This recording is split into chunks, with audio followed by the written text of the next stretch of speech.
ভাইরা আমার, হস্তমৈথুন করা পৃথিবীর সকল আলেমদের ঐক্যমতে হারাম এবং নিষিদ্ধ একটা কাজ। জেনা করা যেরকম অপরাধ, হস্তমৈথুন করা সেরকম অপরাধ। আল্লাহ রাব্বুল আলামিন কোরআনে কারিমে বলেছেন, ওয়াল্লাযীনা হুম লিফুরুজিহিম হাফিযুন আও মা মালাকাত আইমানুহুম ইল্লা আলা আজওয়াজিহিম আও মা মালাকাত আইমানুহুম ফাইন্নাহুম গায়রু মালুমিন ফামান ইবতাগা ওয়ারাআ যালিক ফাউলাইকা হুমুল আদুন। আল্লাহ বলেছেন, বিবাহের এবং হালাল পদ্ধতির বাইরে অন্য কোন পদ্ধতিতে যদি কেউ কাম চাহিদাকে চরিতার্থ করে, চাহিদাকে মিটায়, এই অন্য কোন পদ্ধতির মধ্যে হাত দিয়ে বা অন্য কোন উপায় যা আছে সব শামিল।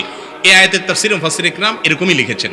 যার কারণে হস্তমৈথুন করা, হাত দিয়ে বীর্যপাত করা, যৌন চাহিদা মিটানো, এটা হারাম। ভাইরা আমার, এটা স্বাস্থ্যকে যেমন ধ্বংস করে, মানুষের ইবাদতের স্বাদ নষ্ট করে, নানামুখী দুনিয়াবি এবং আখিরাতের ক্ষতি এর মধ্যে নিহিত থাকে। এই রোগে যারা একবার আক্রান্ত হয়ে যায়, এটা ছাড়তে পারে না। এটা ছাড়ার জন্য কয়েকটি পরামর্শ।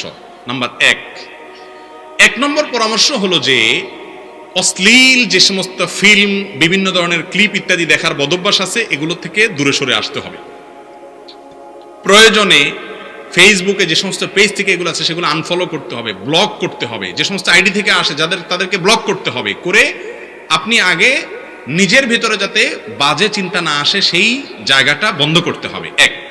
2 নম্বর করণীয় হলো নির্জনতা থাকবেন না। এটা হলো সবচেয়ে বড় উপায়। হস্তমৈথুন এটা বেশিরভাগ যুবকরা তখনই করতে পারে যখন তারা নির্জনে থাকে। এজন্য নির্জনে থাকবেন না, একাকী থাকবেন না, যথাসম্ভব মানুষের মধ্যে থাকার চেষ্টা করবেন।